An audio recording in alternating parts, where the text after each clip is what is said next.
Hi, I'm Donnie Boogban, and welcome to another episode of Life Lived in Purpose. So, today I will be talking about fear and why it can hinder many of us who are moving into purpose. So, let's begin. Fear is what keeps many of us behind while trying to pursue God's plans over our own lives. Fear can pop up in many ways. That's sometimes unbeknownst to us. It really can keep us stuck in our lifestyles, careers, and even situations that is not God's ultimate best for our lives. So sometimes it's best to just understand what it is in particular. Bring these moments of fear to the surface and try to work in the opposite direction of that particular fear. For example, let's say maybe you're afraid of leaving a job because you're afraid that you may not have enough security anymore, or something like that. But that's a hidden fear that you may somehow not have what you may not have what you need. Should you try to move into a different direction or do something that God is pulling or calling you to do? So that, however, it will ultimately keep you stuck instead of actually stepping out, knowing that as a child of God, He is your ultimate provider. We don't have security in anything, rather, but the only security that we can have is in God Himself. So if He calls you to move into another direction, just trust and believe that He will take care of you and your security issues. So the Bible tells us, maybe over a million times, not to be afraid. Remember, Jesus even showed us in a both with His disciples about being afraid, especially being afraid when He's present. Why can't we believe Him then? If He told His disciples to relax, chill, it's going to be okay, why can't we also believe what the Bible says about fear crippling us and not allowing us to do more and be our best in this fear-driven world?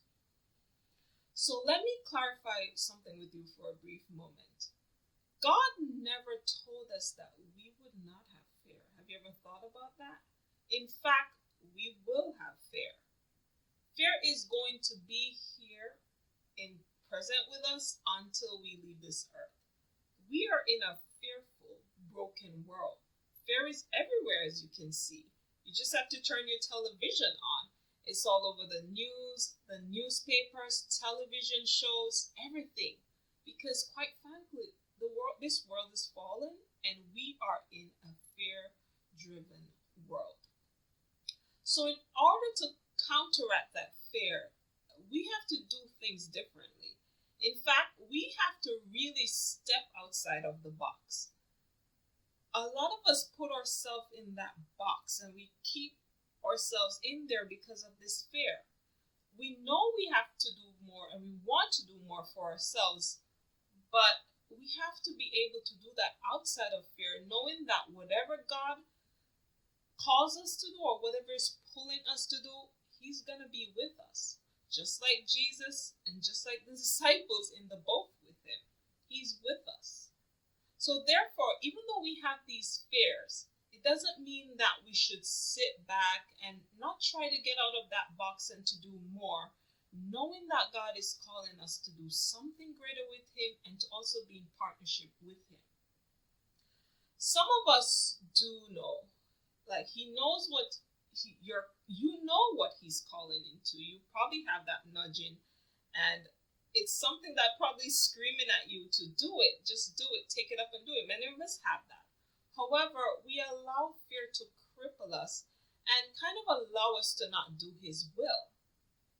We become stuck in a sense, and we refuse to just be like Peter in the Bible.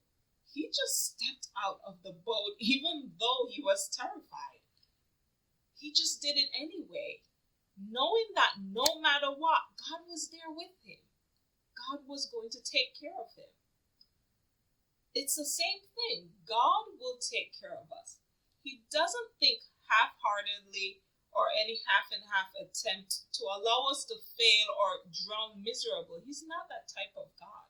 In fact, failure is not a weakness, but rather a tool that we can use to help us navigate our successes. Failure just points us in the right direction. If, for instance, let's say you failed at a business you started doing, and it doesn't mean that it's the end for you. Knowing that you're called to be an entrepreneur, yeah, sometimes it's just a matter of redirection or something else that God has in mind for you. It just allow, the opportunity, allow yourself to tune into God rather, and find out exactly what He wants you to do instead.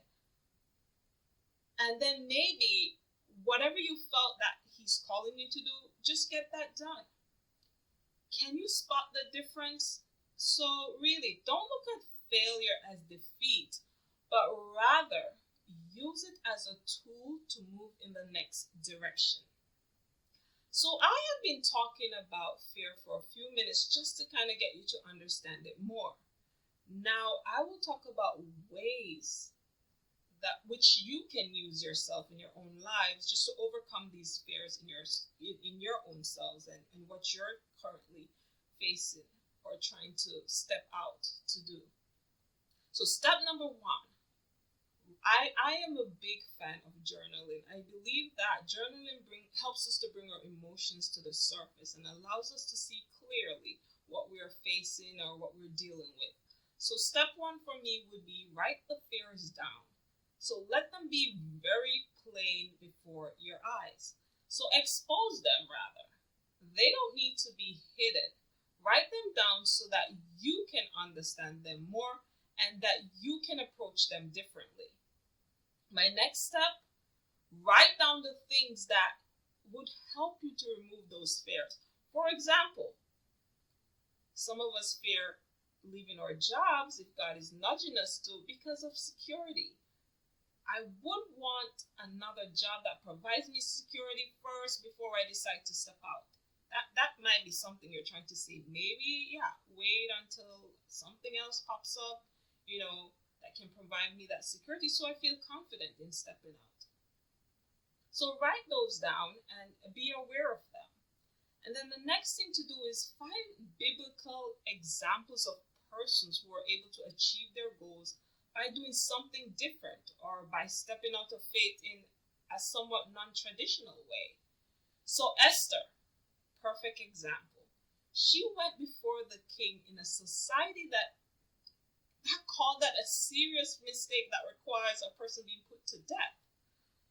Now, I know that took some level of faith to even think about doing that, knowing that her life was on the line. But the difference was she trusted God in the midst of that fear of death, knowing that He had a bigger plan than hers. He would protect her regardless of her choices. So when you find those biblical examples of people stepping out in faith and doing God's will, do you realize they were also protected? They were always protected. So it's no different from you. It's no different. Rather, God doesn't care what restrictions you have in this world or this life.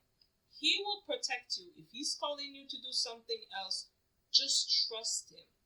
Trust Him with that and step out in faith and not in fear. Step number 4. So when you step out, despite the feeling of fear or failure, doubt, or just any excuses we oftentimes, find ourselves, remember, God doesn't call the qualified. He qualifies the call.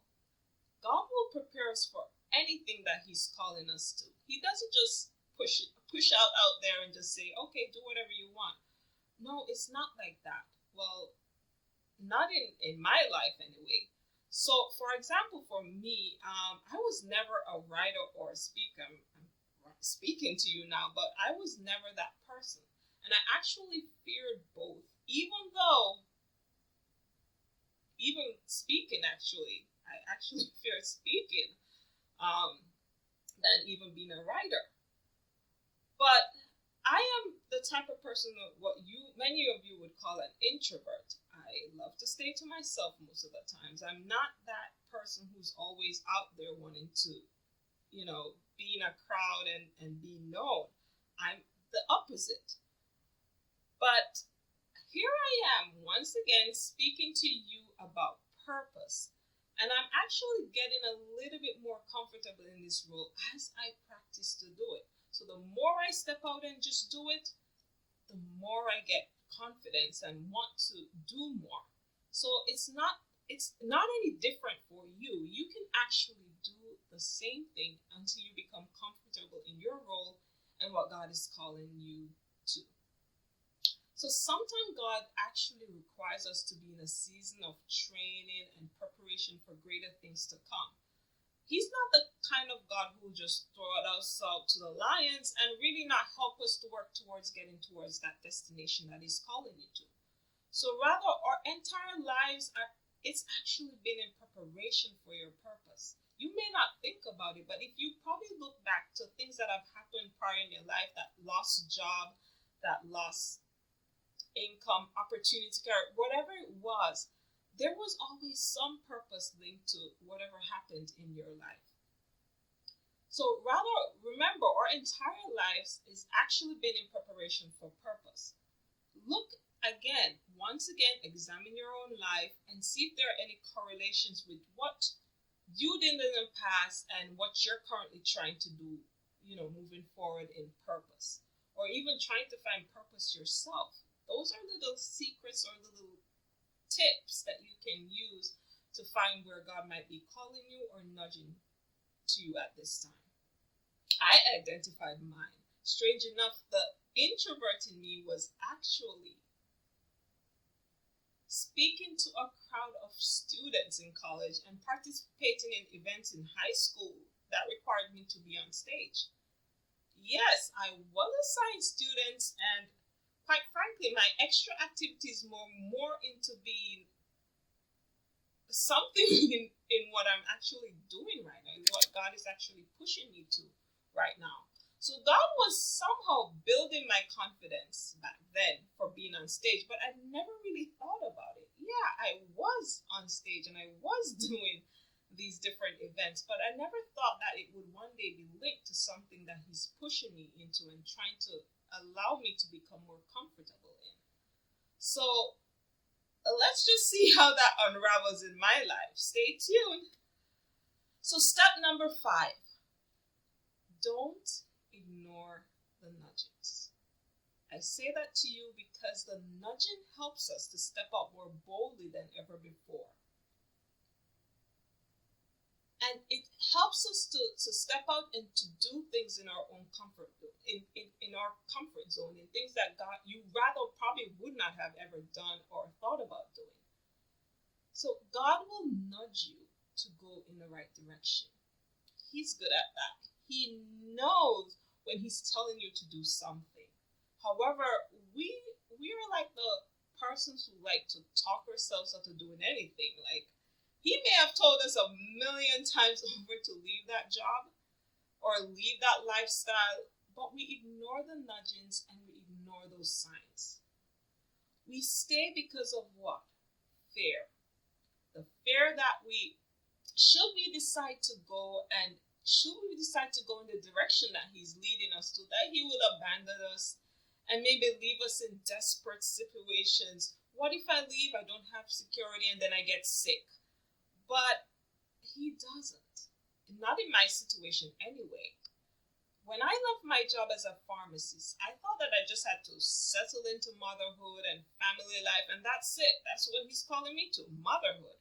That's it. I have nothing else to do but pay attention to my family. There wasn't anything else that I was supposed to do after stepping down as a pharmacist, or so I thought. However, that wasn't the case. I was rather redirected in so many different paths, in so many different ways. I felt God nudging me, not only from myself, but from others telling me that there was something more that I was called to do and there was something more that I had to get done. So even though I settled into a role of motherhood, there was more for me to do outside of motherhood. He will always redirect your steps and your life to the path that He had already predestined for you. So, therefore, that's a clue for you that He never stops. He really doesn't stop. No, He will remind you with a message like this will prompt you. The message that I'm doing right now will even be pushing some of you and prompting you. And everywhere you go, there's always something that you hear or see or anything that just constantly telling you or nudging you to, come on, go. So I call it nagging. I said, God, I feel you nagging me, because it nagged me. Like, it nagged me until I took it up, until I pursued it. But I'm telling you, once I pursued it, once I took it up, I was actually at peace with myself. I was actually at peace with my life, and I was actually at peace with my purpose. So step number 6, please follow the nudging and move towards your purpose, even with fear. Remember, fear will always be there. It will always be there until you leave this world. So encourage yourself always that God works all things together for your good. No matter what circumstances you find yourself in, He will take care of you. He will lead you on the correct path at all times. Why am I so confident about this? I wouldn't be so confident if I never experienced this for myself. Because this is my own journey of redirection from a dysfunctional life to a purposeful one. So I am no longer defined by what society wants me to be. I am only defined by what God has called me to be. And that in and of itself is something to be excited about doing every day. That you get a chance to be something in this world. You get a chance to live your life in purpose. So I am where I'm supposed to be, and I'm also encouraging you to push those feelings aside, push those fears aside, and still follow the leading of the Holy Spirit. Allow Him to bring your life and bring what He's calling you to, into your own destiny. So if you haven't read my memoir about my life and my journey of rediscovering my purpose and my identity, I want you to grab a copy of my book, I Am Who God Says I Am. Always be inspired to live the life God has planned for you. So until next time, I thank you so much for watching.